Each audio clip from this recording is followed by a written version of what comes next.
Hey YouTube, this is VidHead85, and I am going to do a shorter spotlight than the 16-minute one that I did a while ago on Junjou Romantica. Now, I was introduced to Junjou Romantica by my ex-boyfriend Daryl Tills. I'll tag him in the post, and it was amazing to me, the couples and their love for each other. The fact that they were just, it was a pure love that they have. Now, Junjou Romantica revolves around three couples. Usagi and Misaki are the Romantica couple, Junjou Romantica. What happens is Usagi is 28, Misaki is 18. Misaki has a brother who knows Usagi, and Misaki is going to college soon. And if he doesn't get a good grade on his entrance exams, he's not going to get into Mitsuhashi University, which his brother wanted to go to, but couldn't because he had to take care of him when their parents died, when Misaki was only 8 years old. Now, what ends up happening is they end up falling in love in a weird way, but Misaki is always resistant to him. But yet, he acknowledges that he may love him, and the back and forth of their little romance is really cute. Usagi definitely is one of more like a gentleman, if you will, while Misaki is a little bit like a kid who knows he likes someone and tries everything he can not to acknowledge it. And it's really fun, his reactions to things. Now, Usagi is a writer, by the way, and that really plays into a lot of the humor too, because he uses Misaki in his writing, and he also used Misaki's brother in his writings because he was in love with his brother, Misaki's brother. And now that Misaki is the one, and they're living together and things like that, which happen in an interesting way, he becomes fodder for his boys' love novels, which has nothing to do with boys, but it's just mainly guys, and guys love novels and stuff. So that's an interesting little one there on the Romantica side. The next couple is the egoist side. Now, Junjou Romantica's Usagi knows Junjou egoist Hiroki. What is it? His first name is Either way, Hiro-san and Nowaki. Nowaki means typhoon. They meet one night or one day when Hiroki is thinking about Usagi-san and how he loved him and everything like that, and he really he was about to do something that Usagi could not bring himself to do.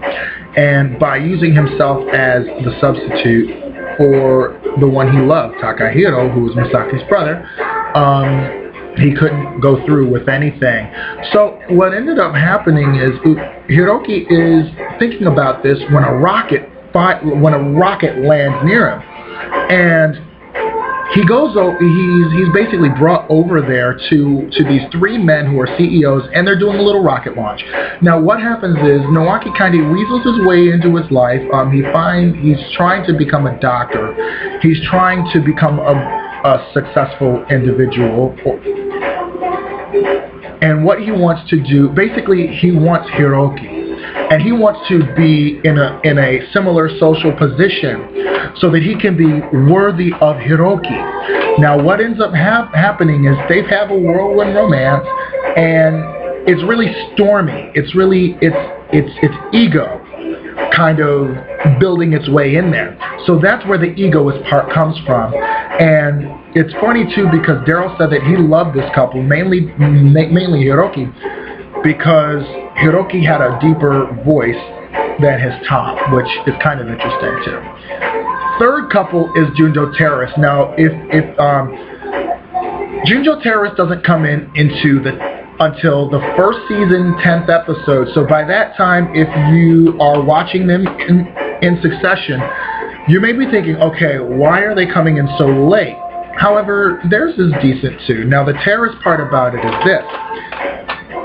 Miyogi Gyo-kun is married to Rosato. Rosato breaks up, they divorce. Shinobu is Rosato's brother. Before Shinobu knew that Miyogi was marrying his sister, Miyagi rescued Shinobu from some thugs that were trying to beat him up, and he thought, it's my destiny to be with this man. Until he finds out about his sister and the wedding, and he's shooting daggers at him. And then when he finds out they're divorced, here's my way in. So the terrorist part is he's forcing his way into Miyagi's life. And how he does that is just really saying, I want you to take responsibility for what you've done. And he's kind of like, what did I do? And that's when you hear what Shinobu's interpretation of the events are. And poor boy tries so hard. But it's really interesting to see how this love progresses, even though he's kind of forcing himself into his life. But there is also a person that Miyagi can't let go of. But it's still a great thing because it kind of tests them too. So the three couples are Junjou Romantica, Junjou Egoist, and Junjou Terrorist. There was also a manga that does go pretty far off, way further than the 24 episodes of the anime. There's 12 episodes in the first season and 12 episodes in the second season. And it is a really just an amazing anime. If you believe in love, and when you think about love, your heart's all aflutter.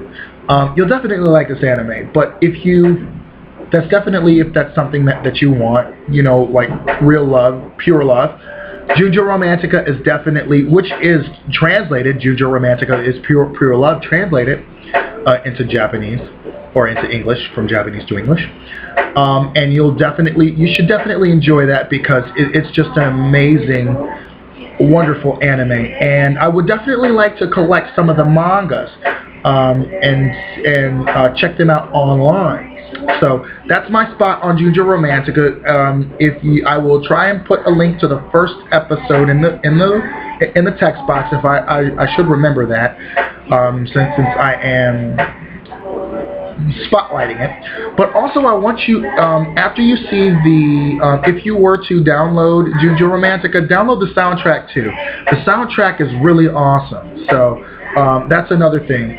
When I found out that Junjou Romantica had a soundtrack, I had to have it because it's just so great. Tiko Chu, CHUU, is one of my favorite ones.